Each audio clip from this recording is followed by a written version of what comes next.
Assalamualaikum warahmatullahi wabarakatuh. Halo, apa kabar sahabat? Kembali lagi di channel Triaji. Pada kesempatan kali ini saya akan membahas yaitu tentang sisi dalam lomba burung kicau.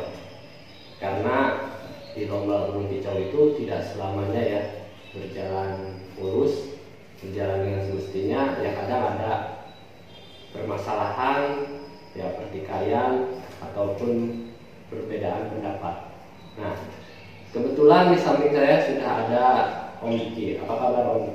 Alhamdulillah sehat Om. Nah, jadi Om Diki ini salah seorang juri senior yang saya kenal, dan kita membutuhkan pengalaman dan pemahaman Om Diki di seputar burung atau di sekitar lomba burung kicau. Nah, Om, sudah berapa lama sih Om jadi juri? Untuk jadi juri mungkin kurang lebih 6-7 tahun sih ke belakang. Ya, cukup lama ya? Ya lumayan lah. Nah, kalau di seminggu itu kira-kira berapa kali tugas? Untuk seminggu saat ini dari seminggu teh hampir 6 kali sih libur 1 hari dalam waktu seminggu. Berarti padat banget ya? Ya alhamdulillah lumayan, masih dipercaya sama semuanya. Itu selain di dalam kota Kuningan, Om juga tugas di luar ya? Paling untuk saat ini di luar hanya di daerah Cikijing, Majalengka. Kebanyakan masih di regional, masih di dalam kota. Oh, jadi Om ini termasuk juri apa sih? Saya kebetulan tergabung di independenan sih, jadi enggak berlabel model IO kayak IO gede gitu. Cuman masih di regional lah, jadi akar rumput lah sebutannya gitu. Nih, kita ngobrol masalah patung lomba nih. Untuk sahabat pemula mungkin belum ngerti ya, patung lomba burung kicau itu di gantangan itu harus seperti apa sih? Oke, untuk patung lomba penilaian dasar burung berkicau, kan ada beberapa jenis burung ya, ada dari mulai batu, ada cicak hijau, ada kacar, ada kenari, terus burung-burung yang lain yang masih banyak. Untuk dasar garis besarnya paling kita harus mengutamakan satu, irama lagu dulu, yang kedua ditunjang dengan volume, terus yang ketiga ditunjang dengan durasi kerja. Sebagai pelengkap, burung tersebut harus memiliki show menurut burungnya masing-masing. Misalkan ada di murai, show-nya seperti apa, ada di kacar, kenari, baik itu cicak hijau. Paling itu sih dasar untuk penilaian burung berkicau seperti itu. Misalkan di kacer nih, kan biasanya kacer itu ada yang gaya duduk ya, dan ada yang gaya loncat-loncat angkringan. Ya. Menurut si Om nih, kalau udah volume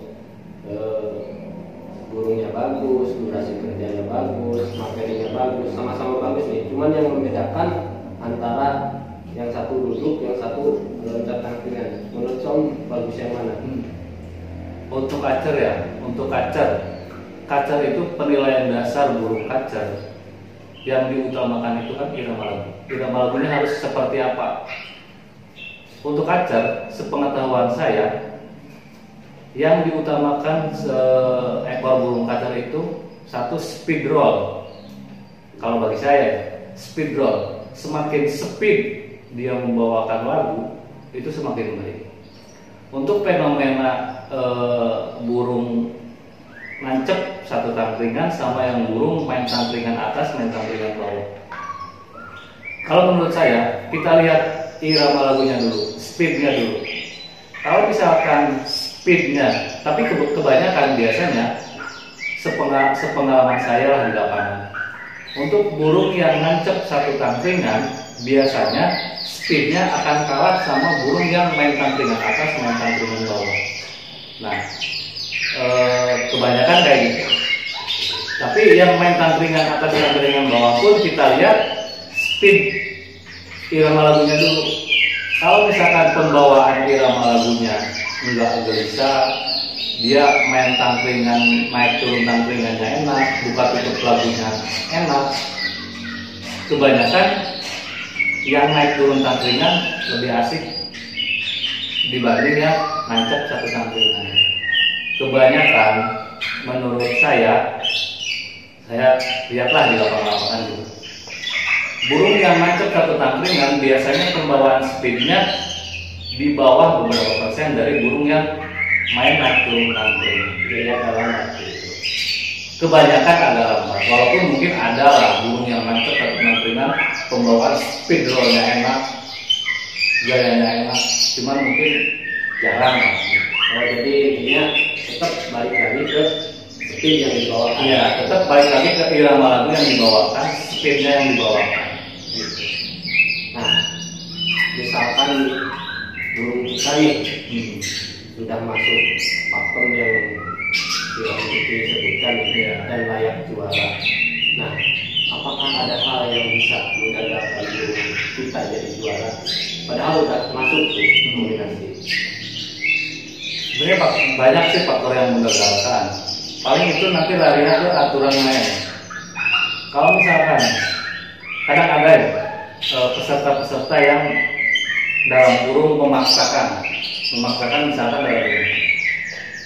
di aturan murai, misalkan ada pembagian kelas kan untuk fenomena saat ini untuk murai sama murai muda. Karena ada nih peserta-peserta yang ngeyel dalam tanda kutip, dia udah tahu burungnya udah over lah dari usia, cuman dia kekeh masuk di kelas murai batu muda karena mungkin dia istilahnya nggak pede lah masuk di dewasa atau gimana lah, terus dia memaksakan masuk ke murai batu muda. Nah, setelah dia sesuai pakem lah, terus masuk nominasi juara, setelah ada pengecekan ternyata dia burungnya over dalam batasan murai batu muda, ya paling mohon maaf, dengan segala hormat juara pasti digeser karena dia tidak mengikuti aturan main yang ada di lapangan tersebut. Itu pun kalau misalkan aturannya udah jelas loh. Tapi kebanyakan untuk saat ini memang fenomena murai batu muda untuk aturan main jarang yang istilahnya kejam lah. Pengecekan untuk burung murai batu muda kan bagusnya itu di awal. Sebelum kita naik, burung dicek semua. Cuman untuk di regional di bawah untuk berat setengah berat. Kadang banyak peserta emang udah gak tahu ikut, cuman nyoba-nyoba settingan lah. Jadi cuma ikut-ikut. Paling resikonya itu kalau misalkan pengecekannya di akhir dari awal nih, kebanyakan kan di akhir. Ya. Kedapatan burung itu kakinya misalkan udah bekel lah, udah lebih dari 4-5 kali ulangan, ya maaf, burung itu didiskualifikasi untuk urutan juara yang tadinya nomor 1, nomor 2 otomatis naik ke nomor 1. Nomor 1, ya mohon maaf, didiskualifikasi itu pun nanti ada ngobrol lah sama pemerintah, mungkin ada toleransi, entah itu kembali tiket atau gimana, entah itu oke lah lolos juara, cuman untuk next selanjutnya tidak bisa gantang di murai batu muda. Itu tinggal kondisional aja sih, ngobrol gimana nanti sama peserta yang lain biar nggak ada keributan, ngobrol sama pemilik lapangnya enaknya gimana. Biasanya itu kondisional di lapangan sih. Kalau masalah mohon maaf ya burung cacat. Nah, untuk burung cacat, kalau misalkan kita ngeyel udah tahu cacat nih burung nih, faktor-faktor misalkan yang itulah yang fatal, misalkan di mata, di kaki, terus di bulu. Nah, untuk di mata biasanya banyak yang kecolongan sih biasanya di mata. Ada fenomena satu kejadian, burung itu bagus mewah, untuk pakem udah masuk, untuk kriteria penilaian udah masuk nominasi juara. Begitu pancar turun, kedapatan burung itu gejala katarak atau misalkan senor di dunia burung. Itu kan kelihatan dari bawah agak-agak kelihatan lah untuk burung-burung yang agak bening dicacat di mata.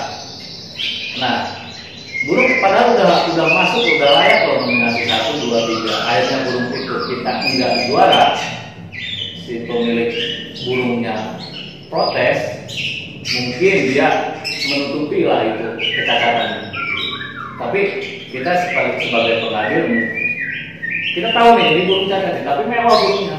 Cuma kita di misalkan enggak juara gitu. Begitu penurunan, begitu pemilik burung menanyakan, ini kenapa kok burung saya nggak juara? Nah, paling kita menjelaskan, burung Anda bagus untuk apa sih?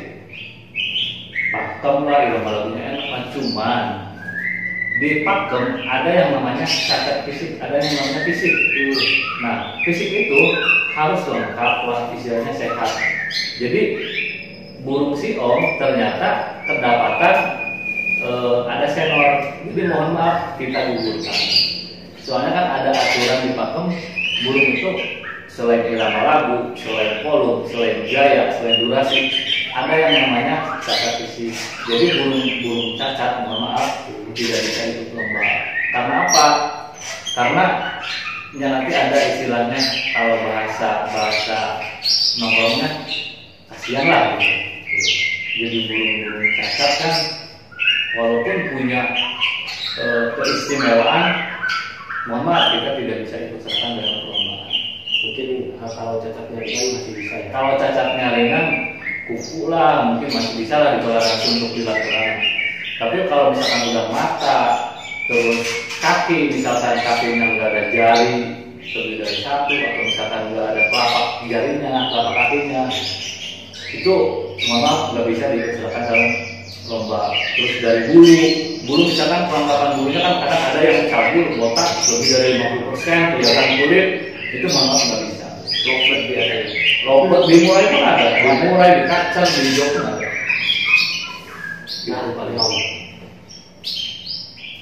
kayak burung yang si Om punya nih, yang menarik nih. Ya. Kata pemilik awalnya kan burung ini juara terus di gantangan. Ya. Nah, makanya di gantangan tersebut si burung itu di ban. Emang ada ya burung yang juara terus di gantangan terus gak boleh lagi gantang di situ? Nah, kalau fenomena seperti itu biasanya ada di laporan, di lapangan-lapangan lokalan lah, regional di lokalan. Sebenarnya itu kembali ke mental peserta itu sendiri. Kalau kita sebagai penilai, nggak ada istilahnya ngebatasin burung itu nggak bisa masuk di perlombaan ini, nggak bisa masuk di lapangan ini. Kita sebagai penilai, kita memberikan fasilitas untuk menilai burung karena dia udah bayar tiket. Nah, fenomena seperti itu biasanya lahirnya dari mental pesertanya itu sendiri. Karena burungnya kualitasnya udah di atas rata-rata, akhirnya peserta yang lain udah tahu itu pasti juaranya. Dengan kemampuan burung-burung yang lainnya, mungkin peserta yang kurang fighter lah atau apalah. Nah, itu biasanya ada beberapa peserta yang mengusulkan ke pihak lapangan untuk burung-burung misalkan yang di atas rata-rata atau dalam tanda kutip kalau sekarang burung artis lah. Coba kalau burung artis dipisahin nggak bisa masuk di kelas-kelas lakukan kayak gitu. Itu biasanya dari peserta sih. Kebanyakan fenomena kayak gitu joki-joki yang nakal. Jadi udah tahu burung kualitasnya di atas rata-rata, bisa disebut burung artis lah. Dia iseng lah buatnya rokok apa-apa, ikutan di gantangan gitu. Ya, bulannya kecil dengan 30.000.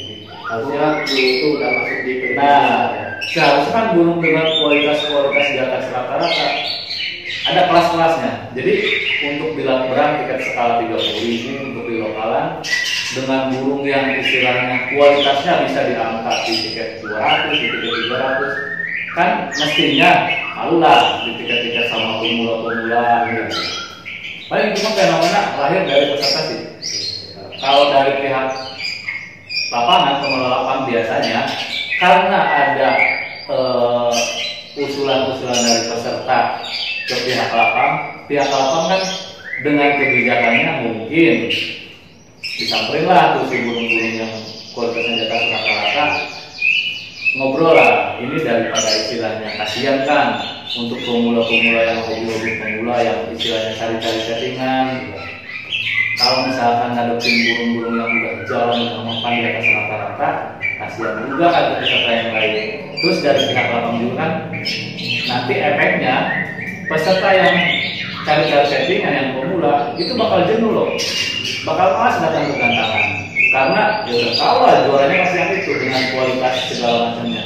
Jadi alangkah lebih baiknya ngobrol sama pemilik burungnya, kita obrolin, udahlah nggak usah di sini. Paling gitu sih. Jadi bukan di band secara istilahnya ini burung nggak bisa lomba ya, karena kualitasnya di atas rata-rata dan untuk skala berat di 330 pesertanya cari-cari settingan lah, burung-burung bahan, burung-burung baru. Jadi paling gitu sih pembatasan, ya, pembatasannya gitu. Tapi kalau misalkan di skala-skala nasional, skala-skala istilahnya luar kota, itu mungkin bisa lah, nggak ada sistem burung ini nggak bisa main di sini, nggak ada lah. Soalnya burung bebas semua. Iya, selama itu burung kenari, bukannya kelas kenari dengan misalkan harga tiket 200.000, ya udah bebas. Dan kecuali kalau misalkan di fenomena kenari, karena ada pembatasan kan di standar kecil, standar bebas untuk di burung kenari. Kalau di lokalan kan masih belum ada lah pembatasan untuk standar kecil, standar besar. Kalau 30.000 ya kenari bebas. Mau itu Yorkshire, mau itu lokal, ya bebas. Kalau lokalnya factor bisa lawan Yorkshire, yang apa-apa. Iya, soalnya kan itu judulnya juga kelas kenari. Kecuali ada dibagi dua kelas, misalkan kenari standar besar, kenari standar kecil. Mungkin yang kecil nggak bisa ikut yang besar. Kalau mau ikut, ya sih dengan tahu sendiri. Kualitas lokal sama biasa beda.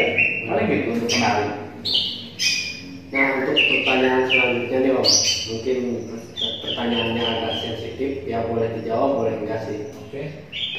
Ada rumor yang beredar di rumah ini ya, sampai kedengaran ke telinga saya bahwa di lomba burung itu ada yang namanya odeng. Nah, odeng itu apaan sih ini? Saya belum tahu, jujur nih, odeng ini. Kalau odeng itu emang kalau dalam bahasa Sunda itu odeng itu yang suka menyerit. Nah, nyeret, Ya, menyengat. yang menyengat. Nah, Sebenarnya emang tidak lepas di dunia lomba burung itu yang namanya odeng dengan bahasa apa sih, bahasa lemesnya gitu ya, titipan atau segala macam. Emang kita tidak menutup mata itu ada, kita tidak menutup mata itu ada. Cuman bahasa odeng mengodeng, titip menitip itu emang lahirnya tuh karena dua faktor peserta dan faktor juri itu sendiri. Jadi kita tidak bisa memvonis odeng itu lahir dari juri, kita tidak bisa. Kita tidak bisa juga odeng itu lahir dari peserta, kita tidak bisa. Soalnya itu berkesinambungan. Titipan itu lahir dari peserta, berkesinambungan ke juri, dan jadilah yang namanya titipan. Kebanyakan biasanya gitu untuk odeng mengodeng. Kalau menurut saya emang tidak bisa dipungkiri sih. Saya pun kalau misalkan setiap ada lomba adalah banyak lah peserta. Om, tolong dong pantau burung saya nomor sekian. Om titip ya besok nih lomba nih burung saya nomor sekian. nah itu gimana? Nah, kalau saya ya, untuk menanggapi hal-hal seperti itu, paling saya bilang gini, oke, siap saya pantau, karena dia udah bayar tiket loh. Saya sebagai penilai, saya harus menilai burung tersebut karena dia udah bayar tiket. Sebagai feedback dari dia bayar tiket, ya kita berikan layanan terbaik buat menilai burung tersebut. Nah, cuman kalau yang ngeyel misalkan yang ngeyel, ada peserta-peserta mungkin tidak pede dengan burungnya sendiri, atau mungkin lagi ada yang dikejar, atau mungkin lagi ada yang istilahnya buat naikin harga burung, buat naikin nama pemilik atau tim burung. terus mungkin ada attitude jurinya yang kurang lah kayak gitu. Itu kan berkesinambungan. Tidak bisa kita pukul rata semua juri gitu. Tidak bisa kita pukul rata semua peserta gitu. Cuman mungkin ada beberapa oknum dengan bahasa-bahasa seperti itu. Jadi orang itu lahirnya kalau menurut saya dari peserta ke juri, bisa dari juri ke peserta. Gitu. Makanya kalau menurut pribadi saya, seorang juri itu dibutuhkan nomor satu itu attitude mental, baru pemahaman untuk menilai kelayakan dasar penilaian guru. Soalnya yang namanya pembelajaran untuk menilai guru itu emang nggak ada istilah yang senior junior. Di juri itu kita sama-sama belajar. Karena menurut saya nih, juri itu ada versi gobloknya masing-masing. Oh iya, Iya loh. Kadang ada istilahnya, juri juga kan manusia loh. iya benar. Dia kesalahan punya masalah lah, ada pikiran entah itu bayar apalah, entah itu apalah pikiran. Enggak semuanya bisa konsentrasi di lapangan. Gitu. Ada titik gobloknya masing-masing itu kadang dia dalam satu momen dia nggak fokus, dia ngeblank. Karena kan namanya juga manusia bukan mesin. Ada titik di mana blanknya, ada titik di mana istilahnya nggak fokusnya gitu. Makanya hal dasar kalau menurut saya attitude dulu yang diutamakan. Kalau attitude kita udah pegang, mau segimanapun tawaran itu apalah, itu apalah, pasti bisa dihalang sama attitude yang untuk kemampuan menilai guru bisa dikejar dengan belajar. Tapi attitude biasanya susah, apalagi dengan karakter biasanya susah. Dan itu pun emang resikonya ditanggung masing-masing. Satu, nama dia sendiri yang jatuh, entah itu juri, entah itu peserta. Peserta pun ada loh, nama dia sendiri yang jatuh.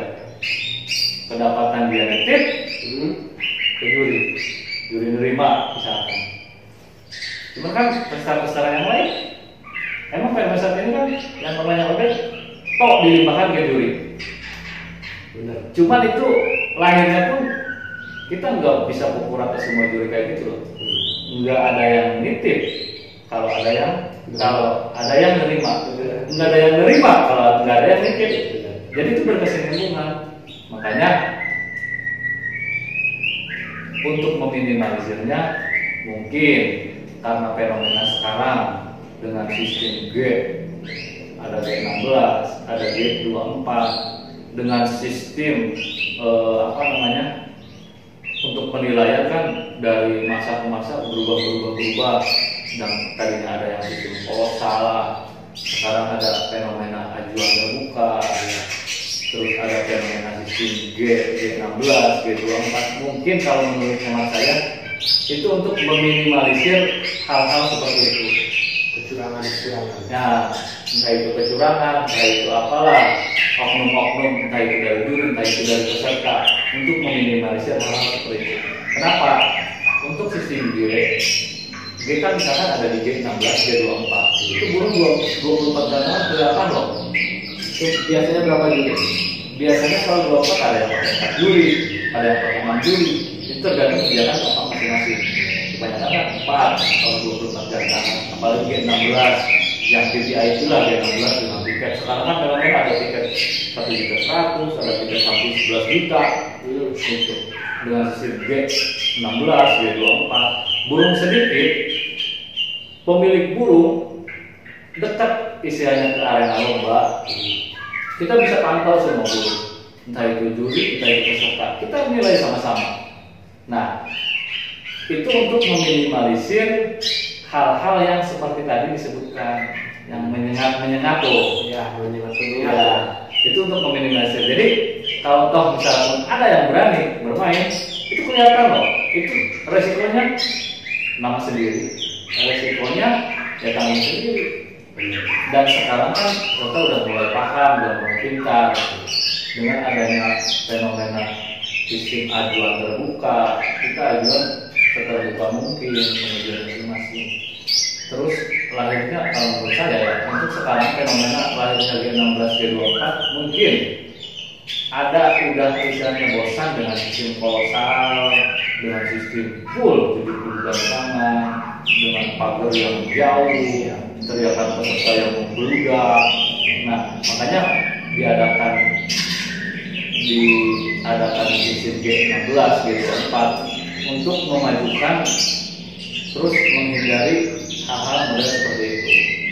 Jadi peserta diistimewakan dengan kita bisa langsung nilai burung kita sendiri, burung orang lain, dan itu juga kita sama-sama sadar lah, sama-sama belajar. Yang namanya perlombaan itu antara juri sama peserta kan harus sinkron. Kita juri dituntut semaksimal mungkin untuk menilai burung. Ya alangkah lebih baiknya peserta pun bersikap semaksimal mungkin, gitu. Istilahnya kita sama-sama menilai, sama-sama legowo. Dimana misalkan ada titik kesalahan burung kita kalah, ya kita harus terima, kita bandingin sama burung-burung yang lain. Burung kita itu kekalahannya di mana sih? Nah, kalau misalkan udah sama-sama belajar lah, kita juri belajar makin istilahnya pintar, peserta pun ayo sama-sama belajar makin pintar. Paling itu sih. Mungkin pertanyaan selanjutnya ya, kalau teriakan dari peserta saat lomba nih, saat penilaian berlangsung, apakah benar bisa mengurangi penilaian burung kita? Nah, sebenarnya untuk teriakan peserta untuk mengurangi poin penilaian burung itu sebenarnya kalau menurut saya enggak sih, enggak ada pengurangan poin. Misalkan dari materi yang dibawakan, materi burung misalnya yang dibawakan, enggak ada pengurangan poin. Cuman itu kan kita larinya kayak gitu untuk peserta. Untuk peserta yang teriak itu kan mengganggu konsentrasi menilai juri. Apalagi kalau misalkan teriakan peserta lebih kencang dari suara burung, itu bagaimana kita mendengar suara burungnya, sedangkan teriakannya lebih kencang gitu. Jadi sebenarnya enggak mengurangi poin ke penilaian burung, cuma kita paling lari ke aturan main. Di beberapa lapangan ada sistem yang namanya anti teriak beri peringatan lebih dari 3 kali bis. Nah, mungkin itu larinya ke aturan main. Jadi kalau misalkan peserta tidak bisa mengikuti aturan main bisa dalam satu lapangan dengan sistem teriak bis, ya bukan mengurangi poin istilahnya burungnya yang tadinya bagus poinnya jadi rusak, cuma karena aturan mainnya nggak boleh teriak, mohon maaf burungnya didiskualifikasi karena keteledoran si peserta, bukan karena kualitas burung loh, tapi keteledoran peserta karena tidak bisa mengikuti aturan main di satu lapangan itu. Paling kalinya kesana. Kalau si Om nih selama menjeli kadang kan ada orangnya nomor 28 tuh Om Kanto, gimana tuh di KPK? Sebenarnya kalau misalkan kalau misalkan ada hal seperti itu ya untuk dilakukan kan kadang ada lah.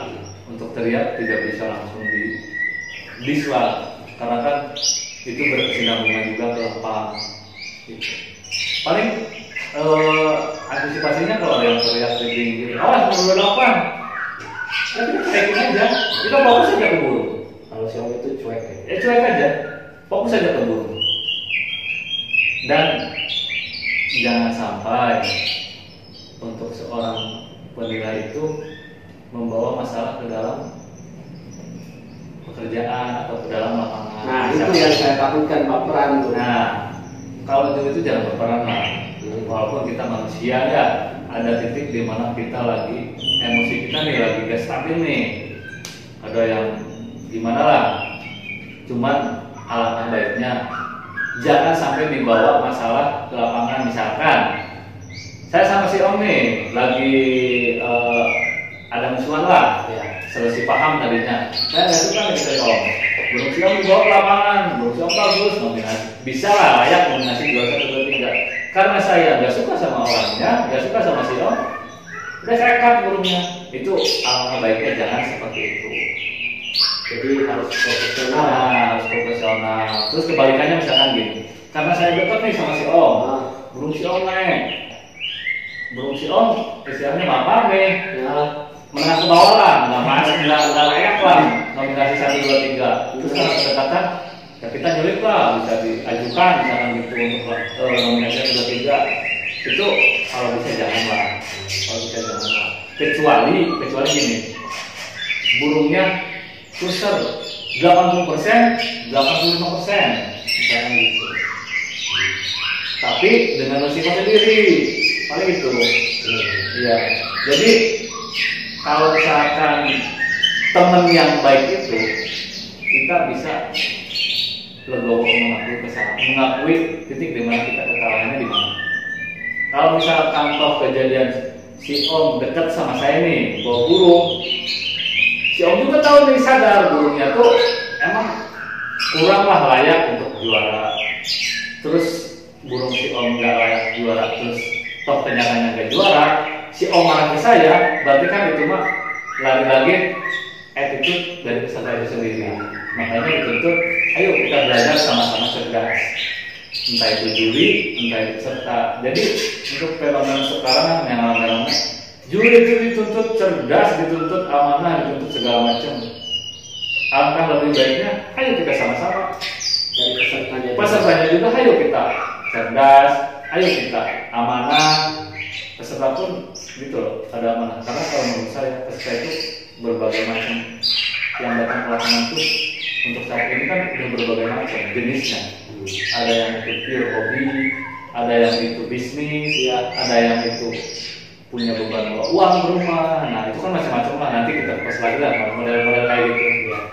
Tapi untuk penekanan saya, ayo kita belajar sama-sama cerdas. Entah itu peserta, entah itu kita sebagai pengadil, ayo kita sama-sama cerdas. Terus jangan istilahnya takut kita mau ngasih saran, Om, ke pemilik kapal misalkan, dengan misalkan kita ada evaluasi nih, juri misalkan juri A, juri B, juri C, ya kita ngobrol aja. Kalau bisa jangan bilang dari jurinya, misalkan ini tolong agak konsentrasi sedikit lah. Itu kan sebagai masukan ke kita, sharing lah istilahnya gitu. Itu mungkin di angka bagusnya di ruang tertutup ya. Ya, teriak-teriak. nah kan alangkah lebih baiknya kita misalkan ada undang-undang kok belum kita masuk. Alangkah lebih baiknya ya langsung lah ngobrol pas hari itu juga.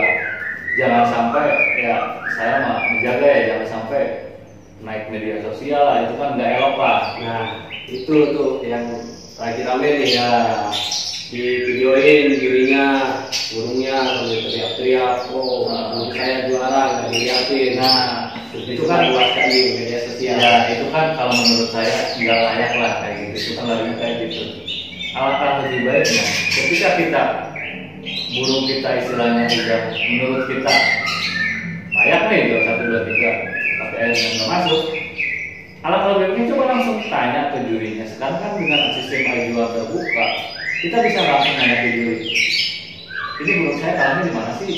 Dengan bahasa yang enak, ngobrol yang enak, mungkin dari pihak pengadil atau dari pihak lawan juga kan bisa menjawab dengan yang enak. Permasalahan langsung bisa selesai di sana. Jadi kita dituntut cerdas tuh, juri dituntut cerdas, peserta dituntut cerdas tuh. Jadi kita bisa tahu titik di mana kita kalah, titik di mana kita harus menang. Ketika tidak sinkronisasi dengan hal kayak gitu, alangkah lebih baiknya coba langsung tanya ke lapang langsung. Pas itu juga jangan dibawa ke rumah naik media sosial, misalkan contohnya naik Facebook ya. Karena hal yang ditakutkan ketika ada permasalahan di lapangan naik ke media sosial, itu banyak pihak-pihak yang memanfaatkan situasi, yang tidak ikut tahu, tapi ikut komen, ikut campur, dan akhirnya makin gede lah, makin meluas. Karena bisa jadi itu banyak pihak-pihak yang memanfaatkan, entah itu gesekan di tiap IO, entah itu gesekan di tiap lapang, gitu. Jadi alangkah lebih baiknya kita selesaikan langsung di lapangan. dengan jawaban-jawaban yang kira-kira bisa diterima, bisa masuk akal dengan bahasa-bahasa yang enak, alangkah lebih baiknya seperti itu. Dan masukan juga untuk rekan media juga ya, jangan asal nge-share ya hal-hal yang misalkan keributan di lapang itu main share aja, karena itu juga ya sedikit merugikan daripada mungkin pihak kami sebagai pemain, pihak juri dan pihak lapang yang terutama pihak lapang ya gitu. Jadi itu masukan saja untuk media, rekan-rekan media seperti saya lah, jangan main share aja kalau tidak tahu titik permasalahannya. Nah mungkin itu saja dari kami ya, saya sebagai pemain dan Om Diki sebagai juri ya, kita harus benar-benar legowo ya. Kalau belum kita layak ya pasti juara lah ya. Kalau belum kita ada titik lemahnya ya mungkin saya juga sebagai pemain ya pasti legowo ya. Nah Om Diki terima kasih bicara-bicaranya. Semoga wawasan dan pengalaman Om Diki ada manfaatnya untuk teman-teman semua. Ya. Saya tutup saja. Wassalamualaikum warahmatullahi wabarakatuh.